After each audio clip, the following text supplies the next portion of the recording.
வணக்கம். இன்னைக்கு நாம பண்ண போற இந்த டீப் டைவ் கொஞ்சம் வித்தியாசமானது. ஆமா. வித்தியாசமானது, ஆனா ரொம்பவே ஆழமானது. கரெக்ட். நம்ம அன்றாட வாழ்க்கையில நான் பார்க்குற விஷயங்கள் எல்லாம் உண்மையா அப்படின்னு யாராவது கேட்டா, நம்ம என்ன சொல்லுவோம்? ஆமா, என் கண்ணுக்கு முன்னாடி தெரியுது. அதனால அது உண்மைதான் அப்படின்னு ரொம்ப ஈஸியா சொல்லிட்டு போயிருவோம். கண்டிப்பா. அதுதான் மனித இயல்பு. ஆனா அதுக்கு பின்னாடி ஒரு பெரிய தத்துவமே இருக்கு. இன்னைக்கு நம்ம கையில இருக்கிற சோர்ஸ் மெட்டீரியல்ஸ் எல்லாம் தத்துவ உலகத்துல ஒரு மாபெரும் மைல்கல்லா பார்க்கப்படுற GW.F. ஹெகல் எழுதின தி ஃபினோமெனாலஜி ஆஃப் ஸ்பிரிட் அப்படிங்கிற நூல் அடிப்படையாக கொண்டது. மனித அறிவு, அதாவது நாம ஒரு விஷயத்தை எப்படி புரிஞ்சுக்கிறோம் அப்படிங்கிற இந்த பயணம் எவ்வளவு சிக்கலானதுன்னு இதிலிருந்து நாம பிரிச்சு பார்க்க போறோம். எக்ஸாக்ட்லி. இதை கேட்டுட்டு இருக்கிற உங்களுக்கு ஒரு சந்தேகம் வரலாம். தத்துவம் எனக்கு எதற்கு? இதெல்லாம் என் அன்றாட வாழ்க்கைக்கு எந்த வகையில சம்பந்தப்பட்டது அப்படின்னு நீங்க நினைக்கலாம். ஆமா, ஒரு நிமிஷம் யோசிச்சு பாருங்க. நாம இந்த உலகத்தை எப்படி பார்க்கறோம்? நாம தினமும் ஆபீஸ்லயோ வீட்லயோ கஷ்டப்பட்டு உழைக்கிறோமே, அந்த உழைப்பு நம்மளோட சுய அறிவை எப்படி உருவாக்குது? அதான் செல்ஃப் கான்ஷியஸ்னஸ். கரெக்ட். இப்படி நம்ம வாழ்க்கையோட ரொம்ப அடிப்படையான கேள்விகளுக்கு இந்த சோர்சஸ் விடையளிக்க போகுது. தத்துவம் அப்படிங்கிறது எங்கேயோ ஒரு லைப்ரரியில தூசு படிஞ்ச புத்தகங்கள்ல இருக்கிறது இல்ல. உண்மைதான். இப்போ இத கேட்டுட்டு இருக்கிற உங்க மேஜை மேல இருக்கிற ஒரு ஆப்பிள் அல்லது நீங்க கையில வச்சிருக்கிற ஒரு பேப்பர், இப்படி சாதாரணமான விஷயங்கள்ல இருந்து தான் மனித சிந்தனையோட பரிணாமத்தை நம்ம புரிஞ்சுக்க போறோம். இன்னும் சொல்லப்போனா பின்னாடி வந்த மார்க்சிய தத்துவத்தோட அடித்தளத்தையே இந்த சாதாரண விஷயங்கள் மூலமா நாம அலச முடியும். சரி, இதை நாம விரிவாக பிரித்து பார்ப்போம். ஆரம்பிக்கலாம். ஹெகல் சொல்ற முதல் கட்டமான புலனுணர்வு நிச்சயம், அதாவது சென்ஸ் சர்டன்டி என்பதிலிருந்து ஆரம்பிக்கலாம். ஒரு பொருளை பார்த்து தொட்டு உணர்றது தான் அறிவோட முதல் படி. அதுதான் உறுதியான உண்மைன்னு நாம நம்புறோம். ஆனா ஹெகல் இத மிகவும் ஏழ்மையான அறிவு அப்படின்னு விமர்சிக்கிறாரே, ஏன்? ஏன்னா என் கண்ணுக்கு முன்னாடி இருக்கிற இந்த மைக்க நான் தொட்டு பார்க்கறேன், இது எப்படி உண்மை இல்லாம போகும்னு நீங்க நினைக்கலாம். ஆமா, நான் அப்படிதான் நினைச்சேன். இது ரொம்ப நியாயமான கேள்வி. ஆனா நாம எதை ரொம்ப உறுதியான உண்மைன்னு நம்புறோமோ அதுதான் ரொம்ப சீக்கிரமா உடைஞ்சு போயிடும்னு ஹெகல் சொல்றார். இத நாம ஒரு சின்ன சோதனை மூலமா பார்க்கலாம். ஓ, ஒரு எக்ஸ்பெரிமெண்ட் சொல்லுங்க. இப்போ நீங்க ஒரு பேப்பர் எடுத்து அதுல இப்போது இரவு அப்படின்னு எழுதி வைக்கிறீங்கன்னு வச்சுப்போம். நீங்க எழுதின அந்த வினாடியில உங்க கண்களுக்கு தெரிஞ்சது உண்மை. ஆனா ஒரு 12 மணி நேரம் கழிச்சு காலையில எழுந்த அதே பேப்பரை படிச்சு பாருங்க, அது என்னவாகும்? அது தப்பாயிடும், ஏன்னா அப்ப பகலா இருக்கும். கரெக்ட். ஆனா நான் எழுதின அந்த குறிப்பிட்ட நேரத்துல அது உண்மைதானே? அங்கதான் விஷயமே இருக்கு. இப்போது அப்படிங்கிறது ஒரு குறிப்பிட்ட நொடியை மட்டும் குறிக்கிற வார்த்தை கிடையாது. அது பகலையும் குறிக்கும், இரவையும் குறிக்கும். அது ஒரு பொதுவான சொல். அதாவது ஒரு யூனிவர்சல். ஆமா, நீங்க நேரடியான உண்மை அப்படின்னு நினைச்ச அந்த ஒரு குறிப்பிட்ட தருணத்தை நீங்க ஒரு பொதுவான வார்த்தைக்குள்ள அடைக்க முயற்சி பண்றீங்க. மொழி அப்படிங்கிறது எப்போதுமே ஒரு பொதுவான விஷயத்தை தான் குறிக்கும். ஆ, அப்போ நீங்க சொல்றத வச்சு பார்த்தா இப்போது அப்படிங்கிறது ஒரு நிலையான உண்மை கிடையாது. இது காலத்துக்கு மட்டும்தானா, இல்ல இடத்துக்கும் பொருந்துமா? இடத்துக்கும் பொருந்தும். அதாவது நான் ஒரு மரத்தை பார்த்து இங்க ஒரு மரம் இருக்கு அப்படின்னு சொன்னா அதுல எந்த பொதுவான தன்மையும் இல்லையே, அது ஒரு நேரடி உண்மைதானே? நீங்க இங்கே அப்படின்னு சொல்ற அந்த இடத்தை எடுத்துப்போம். நீங்க மரத்தை பார்த்து இங்க மரம் இருக்குன்னு சொல்லிட்டு அப்படியே பின்பக்கம் திரும்புறீங்க. இப்போ உங்க கண்ணுக்கு முன்னாடி ஒரு வீடு தெரியுது. ஆமா. நீங்க நின்ன இடம் மாறல, ஆனா உங்க பார்வை மாறின உடனே இங்கே அப்படிங்கிற வார்த்தையோட அர்த்தம் வீடு அப்படின்னு மாறிடுது இல்லையா? அந்த இங்கே அப்படிங்கிற வார்த்தை மரத்தையும் குறிக்குது, வீட்டையும் குறிக்குது. ஓஹோ, புரியுது. அதனால ஒரு பொருளை சுட்டிக்காட்டி இது அப்படின்னு சொல்லும்போது நாம மொழியை பயன்படுத்துறோம். மொழி எப்போதுமே விஷயங்களை பொதுமைப்படுத்திடும். அதனாலதான் அறிவோட அடிமட்ட நிலையான இந்த புலனுணர்வு நிச்சயம் என்பது ரொம்ப பலவீனமானதுன்னு ஹெகல் சொல்றார். ஒரு நிமிஷம். அப்போ நான் கண்ணால பாக்குறது, தொட்டு உணர்றது எதுவுமே உண்மையான அறிவு கிடையாதா? என் மூளை அந்த பொருளை எப்படி சிந்திக்குது, எப்படி வார்த்தைகளால வகைப்படுத்துது அப்படிங்கிற இடத்துல தான் உண்மையான அறிவே தொடங்குது அப்படின்னு சொல்றீங்களா? 100க்கு 100 உண்மை. ரொம்ப ஆழமான ஒரு பாயிண்ட் இது. அப்போ வெறுமனே ஒரு பொருளை இது அப்படின்னு ஒரு புள்ளியா பாக்குறத விட்டுட்டு நாம அடுத்த கட்டத்துக்கு போகணும். அதுதான் புலன் காட்சி, அதாவது பெர்செப்ஷன். ஆமா, சென்ஸ் சர்டினிட்டி நிலையில ஒரு பொருளை வெறும் புள்ளியா பார்த்தோம். ஆனா பெர்செப்ஷன் நிலையில நாம அந்த பொருளை அதோட பண்புகளோட, அதாவது ப்ராப்பர்ட்டிஸோட சேர்த்து பார்க்க தொடங்குறோம். மனித அறிவு இன்னும் கொஞ்சம் முதிர்ச்சி அடையுது. இதை நான் இப்படி புரிஞ்சுக்கலாமான்னு பாருங்க. என் மேஜை மேல ஒரு ஆப்பிள் இருக்கு. இப்போ அதை வெறும் இது அப்படின்னு நான் சொல்லல. அது சிவப்பா இருக்கு, தொட்டு பார்த்தா வழுவழுப்பா இருக்கு, கடிச்சா இனிப்பா இருக்கு. ம், இந்த சிவப்பு நிறம், இனிப்பு சுவை, உருண்டையான வடிவம் இதெல்லாம் சேர்ந்துதான் அந்த ஆப்பிள்.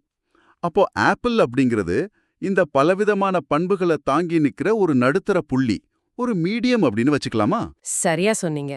ஆனா இந்த இடத்துல ஒரு மிகப்பெரிய முரண்பாடு உள்ள வருது. தத்துவத்துல இத ஒன்று மற்றும் பல, the one versus the many முரண்பாடு அப்படின்னு சொல்வாங்க. ஓகே, அது என்ன முரண்பாடு? ஆப்பிள் அப்படிங்கிறது ஒரு தனித்த பொருள், அதாவது ஒன்று. ஆனா அதுல நிறம், சுவை, வடிவம்னு பல பண்புகள் இருக்கு. இப்போ ஒரு கேள்வி, சிவப்பு அப்படிங்கிற அந்த பண்பு ஆப்பிளுக்கு மட்டுமே சொந்தமானதா? கண்டிப்பா கிடையாது. ஒரு ரோஜா பூ சிவப்பா இருக்கலாம், நான் போட்டிருக்கிற சட்டை சிவப்பா இருக்கலாம். அப்படியானால் ஆப்பிளோட தனித்துவம் எங்க இருக்கு?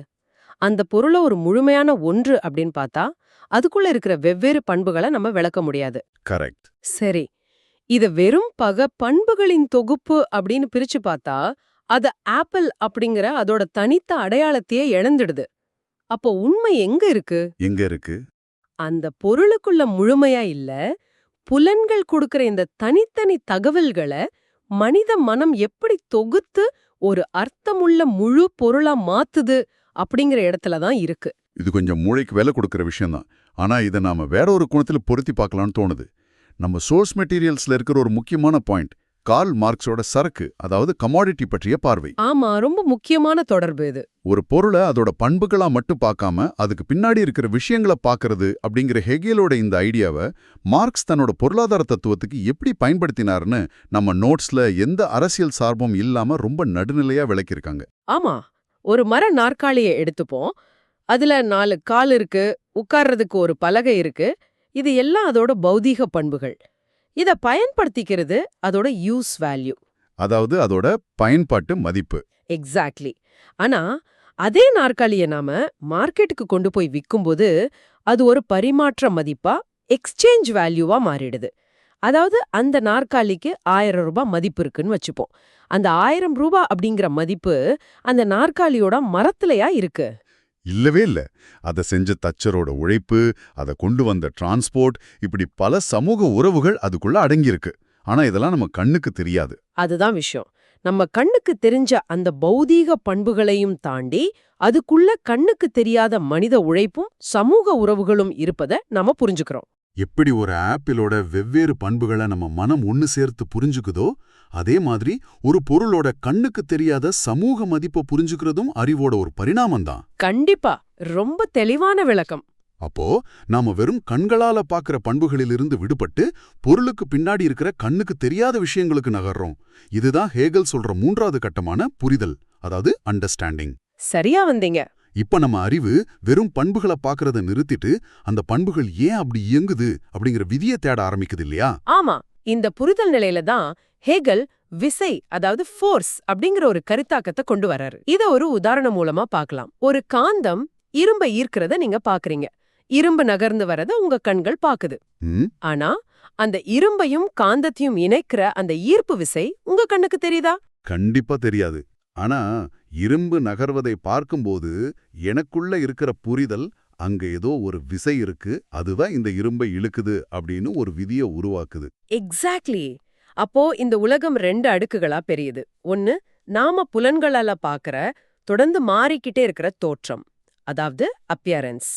இன்னொன்னு, இந்த தோற்றங்களுக்கு பின்னாடி மறைஞ்சிருக்கிற நிலையான விதிகள், அதாவது புவியீர்ப்பு விசை, காந்த விசை மாதிரியான விஷயங்கள் அடங்கிய உள்ளுலகம், the inner world. ஆமா.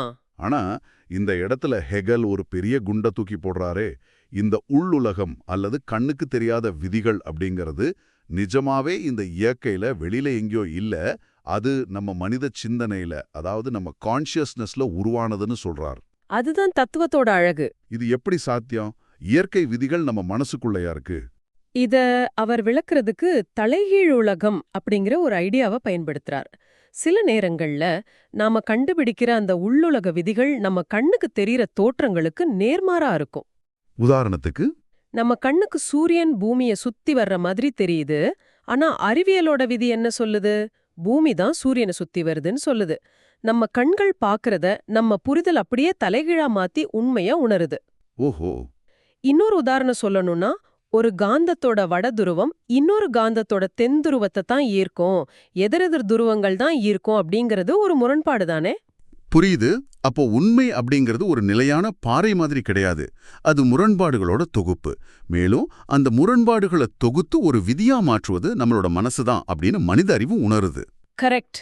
அடடே, இவ்ளோ விதிகளையும் உலகத்தையும் புரிஞ்சுக்கிற என் மனம் எவ்வளோ பெரியது அப்படின்னு நம்ம அறிவு ஆச்சரியப்படுது. இந்த இடத்துல தான் அறிவோட பயணம் புற உலகத்தை விட்டுட்டு தன் பக்கமே திரும்புற ஒரு மாபெரும் திருப்புமுனையை சந்திக்குது. இங்கதான் விஷயம் ரொம்ப சீரியஸ் ஆகுது. இதுதான் தத்துவத்தோட உச்சகட்டமான சுய அறிவு நிலை. உலகத்தை பார்க்கற நான் யார் அப்படிங்கிற தேடல் தொடங்குது. ஆமா, இதுவரைக்கும் நாம உலகத்தை எப்படி புரிஞ்சுக்கிறோம்னு பார்த்தோம். இப்போ நாம நம்மளையே எப்படி புரிஞ்சுக்கிறோம்னு பார்க்க போறோம். ஆனா இந்த சுய அறிவை ஒரு தனி மனுஷன் ஒரு காட்டுக்குள்ள தனியா வாழ்ந்துகிட்டு அடைஞ்சிட முடியுமா? ஹெகலோட பதில் கண்டிப்பா முடியாது. சுய அறிவு அப்படிங்கிறது தனிமையில கிடைக்காது. அது இன்னொரு சுய அறிவால அங்கீகரிக்கப்படும் போது, ரெகக்னைஸ் பண்ணப்படும் போதுதான் முழுமை அடையுதுன்னு சொல்றாரு. இதை கொஞ்சம் விரிவாக பார்ப்போம். எனக்கு பசிக்குது, நான் ஒரு ஆப்பிள சாப்பிட்றேன். இந்த இடத்துல பசி அப்படிங்கிறது ஒரு ஆசை. ஆமா, ஒரு டிசையர். அந்த ஆப்பிள நுகர்வதன் மூலமா நான் இருக்கேன், எனக்கு ஒரு தேவை இருக்கு, அதை நான் பூர்த்தி செஞ்சுக்கிட்டேன் அப்படின்னு எனக்கு ஒரு திருப்தி கிடைக்குது. இது சுய அறிவு தானா? அது தற்காலிகமான சுய அறிவு. நீங்க ஆப்பிள சாப்பிட்டு முடிச்ச உடனே அந்த பொருள் அழிஞ்சிடுச்சு. பொருள் அழிஞ்ச உடனே உங்க திருப்தியும் காணாம போயிடுச்சு. ஓ, அப்போ நிரந்தரமான சுய அறிவுக்கு? நிரந்தரமான சுய அறிவுக்கு நீங்க ஆசைப்படுற அந்த பொருள் உங்களால அழிக்கப்படாம அதே சமயம் உங்களை அங்கீகரிக்கணும். அதுக்கு உங்கள மாதிரியே உணர்வும் அறிவும் உள்ள இன்னொரு மனிதன் தேவை. வாவ். ஒரு மனிதன் இன்னொரு மனிதனை பார்க்கும்போதுதான் ஒரு மாபெரும் அங்கீகாரத்துக்கான போராட்டம் தொடங்குது. ஒவ்வொருவருக்கும் தன்னை மேலானவனா காட்டிக்கணும்னு ஒரு உந்துதல் இருக்கும். இங்கதான் ஹெதாவோட உலக புகழ்பெற்ற எஜமானன் அடிமை தர்க்கம், மாஸ்டர் ஸ்லேவ் டயலெக்டிக்குள்ள வருது. 2 பேருக்கு இடையில ஒரு போராட்டம் நடக்குது. அந்த போராட்டத்துல மரணத்தை கண்டு கொஞ்சம் கூட பயப்படாம என் சுயமரியாதைக்காக நான் சாக கூட தயார் அப்படின்னு இறுதி வரை நிக்கிறவன் எஜமானன் ஆகிறான். கரெக்ட். ஐயோ, எனக்கு என் உயிர் முக்கியம், நான் உனக்கு கீழ்ப்படிஞ்சு நடக்கிறேன் அப்படின்னு மரணத்துக்கு பயந்து பணிஞ்சு போறவன் அடிமையாகிறான். மேலோட்டமா பார்க்கும்போது எஜமானும் ஜெயிச்சிட்டான், அவனுக்கு முழுமையான சுய அறிவு கிடைச்சிடுச்சுன்னு தோணுது. ஆனா ஹெகல் அங்க ஒரு பெரிய ட்விஸ்ட் வைக்கிறாரு. காலப்போக்குல என்ன நடக்குதுன்னு யோசிச்சு பாருங்க. எஜமானன் உழைக்கிறதே நிறுத்திடுறான். அவனுக்கு தேவையான எல்லாத்தையும் அடிமை செஞ்சு கொடுக்கறான். அடிமை சமைக்கிறான், எஜமானன் சாப்பிட்றான். ஆமா, இதனால எஜமானனுக்கும் இந்த நிஜ உலகத்துக்கும் இடையில இருக்கிற நேரடி தொடர்பு துண்டிக்கப்படுது. அவனோட வாழ்க்கையில எந்த ஒரு உரசலும் இல்ல. அது மட்டும் இல்லாம அவனுக்கு கிடைக்கிற அங்கீகாரம் யார்கிட்ட இருந்து வருது? ஒரு அடிமை கிட்ட இருந்து. தான் ஒரு பொருளா, ஒரு மிருகமா கருதுற ஒரு அடிமை கொடுக்கிற அங்கீகாரத்துக்கு என்ன மதிப்பு இருக்க முடியும்? இது ரொம்ப சுவாரஸ்யமான பாயிண்ட். அதாவது ஒரு வீடியோ கேம்ல கம்ப்யூட்டர் கேரக்டரை தோற்கடிச்சிட்டு நான் பெரிய சாம்பியன் காலரை தூக்கி விட்டுக்கிற மாதிரி இருக்கு எஜமானனோட நிலைமை. எக்ஸாக்ட்லி. அவனுக்கு கிடைக்கிற அங்கீகாரம் அர்த்தமற்றதா மாறிடுது. அப்போ தோற்று போன அடிமையோட நிலைமை என்ன ஆகுது? அவன் நிரந்தரமா முடங்கி போயிடுறானா? இல்ல, அங்கதான் அடிமையோட உண்மையான விடுதலையே தொடங்குது. அடிமை பயந்து போய் பணிஞ்சாலும் அவன் தொடர்ந்து உழைக்கிறான். அவன் இயற்கையோட போராடுறான். ஒரு மரத்தை வெட்டி தன்னோட வியர்வைய சிந்தி அதை ஒரு நாற்காலியா மாத்துறான். அவன் வெறும் ஆசைய தீர்த்துக்கிறதுக்காக பொருட்களை அழிக்கிறதில்ல. அவன் பொருட்களை உருவாக்குறான். அவன் செஞ்ச அந்த நாற்காலி அவன் கண்ணுக்கு முன்னாடி நிக்குது. அதுல அவனோட திறமை, அவனோட சிந்தனை, அவனோட உழைப்பு எல்லாமே பதிவாகிருக்கு. வாவ். அப்போ தான் செஞ்ச அந்த பொருளை பார்க்கும்போது அடிமைக்கு தன்னோட சொந்த ஆற்றல் புரிய ஆரம்பிக்குது. நான் வெறும் அடிமை இல்ல, இந்த இயற்கையை மாற்றி அமைக்கிற சக்தி எனக்குள்ள இருக்கு அப்படின்னு அவன் உணர்றான். உண்மை. உலகத்தோடான அந்த நேரடி உரசல் தான், உழைப்பு தான் அவனுக்கு உண்மையான சுய அறிவே கொடுக்குது. எஜமானனுக்கு அது கிடைக்கிறதே இல்ல. மிகச்சரி. உழைப்பு ஒருபோதும் ஒரு மனிதனை சிறுமைப்படுத்தாது. மாறாக அதுதான் அவனுக்கு உண்மையான சுய அறிவையும் விடுதலையும் கொடுக்கும். இந்த ஆழமான தத்துவத்தை கார்ல் மார்க்ஸ் எப்படி பயன்படுத்தினார்னு நம்ம சோர்ஸல் ரொம்ப தெளிவா விவாதிக்குது. இதுல எந்த அரசியலும் இல்லாம மூலக்குறிப்புகளை மட்டும் பார்த்தோம்னா அது ரொம்ப ஆச்சரியமா இருக்கும். ஆமா, மார்க்ஸை பொறுத்தவரை இந்த எஜமானன் அடிமை தர்க்கம்தான் முதலாளி தொழிலாளி உறவுக்கான அடிப்படை. மார்க்ஸ் என்ன சொல்றார்னா, உழைக்கும் வர்க்கமான தொழிலாளிகள் தான் இயற்கையோடு நேரடியாக தொடர்பில் இருக்காங்க. அவங்களோட உழைப்பு தான் இந்த உலகத்தை உருவாக்குது. அதனால அந்த உழைப்பு தான் அவங்களோட சுய அறிவுக்கான திறவுகோல். அதுவே அவங்களோட முழுமையான விடுதலைக்கான கருவின்னு அவர் ஹெகலோட தத்துவத்தை விரிப்படுத்துறார். ரொம்ப ஆழமான ஒரு பயணம் இது. எங்கேயோ ஆரம்பிச்சு எங்கேயோ வந்து நிக்கிறோம். கண்டிப்பா. ஒரு சின்ன சுருக்கமா பார்த்தோம்னா, அறிவு அப்படிங்கிறது இது, இங்கே, இப்போது அப்படின்னு வெறும் புலன்களால உணர்ற ஏழ்மையான நிலையில தொடங்குது. அப்புறம் ஒரு ஆப்பிளோட பல்வேறு பண்புகளை புரிஞ்சிக்கிற புலன் காட்சியா வளருது. அதன் பின் ஈர்ப்பு விசை மாதிரி கண்ணுக்கு தெரியாத விதிகளை தேடுற புரிதல் நிலையை அடையது. அந்த விதிகள் எல்லாமே நம்ம மனசோட வடிவமைப்பு தான் உணரும்போது பார்வை தன் பக்கம் திரும்புது. இறுதியா அங்கீகாரத்துக்காக போராடி உழைப்பின் மூலமா மனிதன் தன்னையே உணர்ந்து கொள்ளும் சுய அறிவு அப்படிங்கிற மாபெரும் சிகரத்தை அடையுது. இது வெறும் தத்துவம் கிடையாது, இது மனித குலத்தோட வரலாற்று நகர்வு. ஆமா, இத கேட்டுட்டு இருக்கிற நீங்க அடுத்த முறை உங்க ஆபீஸ்ல ரொம்ப நேரம் கஷ்டப்பட்டு வேலை செய்யும்போது அது உங்களுக்கு கொடுக்கப்பட்ட வெறும் டாஸ்க் அப்படின்னு நினைக்காதீங்க. உண்மைதான்.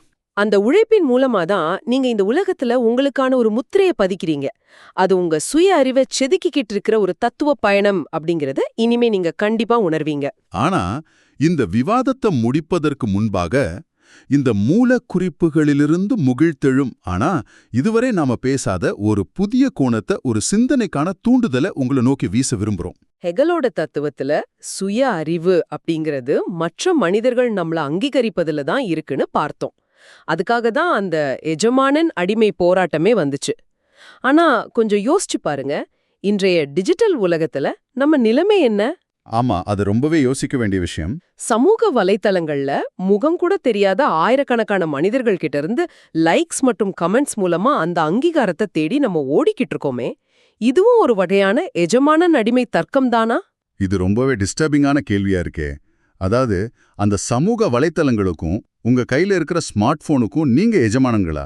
அல்லது அந்த லைக்ஸ் அப்படிங்கிற டிஜிட்டல் அங்கீகாரத்துக்காக ஒவ்வொரு நாளும் உங்க டேட்டாவையும் நேரத்தையும் கொடுத்து உழைச்சிக்கிட்டு இருக்கிற அடிமைகளா? நீங்க தேடுற அந்த அங்கீகாரம் உண்மையான சுய அறிவை தருதா, இல்ல உங்களை இன்னும் அந்த ஆப்களுக்குள்ளேயே அடிமையா வச்சிருக்கா? இதத்தான் நீங்க கொஞ்சம் ஆழமா சிந்திச்சு பார்க்கணும். 200 வருஷத்துக்கு முன்னாடி எழுதப்பட்ட ஹெகலோட தத்துவம் இன்னைக்கு நம்ம பாக்கெட்ல இருக்கிற ஸ்மார்ட் போன் வரைக்கும் எப்படி தொடருது அப்படிங்கிறது தான் தத்துவத்தோட உண்மையான வெற்றி. கண்டிப்பா. இந்த ஒரு கேள்வியோட உங்களை சிந்திக்க விட்டுட்டு நாங்க விடை பெறுகிறோம். தத்துவம் அப்படிங்கிறது படிச்சு பரீட்சை எழுதுற விஷயம் இல்ல, அது நாம வாழ்ந்துட்டு இருக்கிற வாழ்க்கை அப்படிங்கிறத இன்னைக்கு நம்ம ரொம்ப தெளிவா புரிஞ்சுக்கிட்டோம். இந்த ஆழமான டீப் டைவ்ல எங்க கூட பயணித்ததற்கு நன்றி. உங்களுடைய அடுத்த அறிவார்ந்த தேடல் இன்னும் சிறப்பா அமைய வாழ்த்துக்கள். மீண்டும் சந்திப்போம்.